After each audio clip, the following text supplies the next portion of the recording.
आज पुन्हा एकदा आरशासमोर उभं राहून स्वतःलाच प्रश्न विचारलास ना, माझंच नशीब असं का? डोळे भरून आले होते तुझे, पण ते पाणी कुणाला दिसू नये म्हणून चेहऱ्यावर पुन्हा तेच खोटं हसू आणलंस आणि कामाला लागलास. मला माहितीये तुझी घालमेल.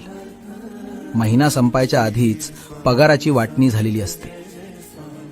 बँकेचे हप्ते, घराचं भाडं आणि यात तुझी स्वतःची स्वप्न, ती तर केव्हाच मनाच्या एका कोपऱ्यात गुंडाळून टाकली आहेस.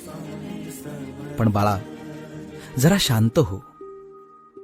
तू ज्याला बाप मानतोस ना, तो त्रैलोक्याचा स्वामी समर्थ आहे, हे विसरलास का?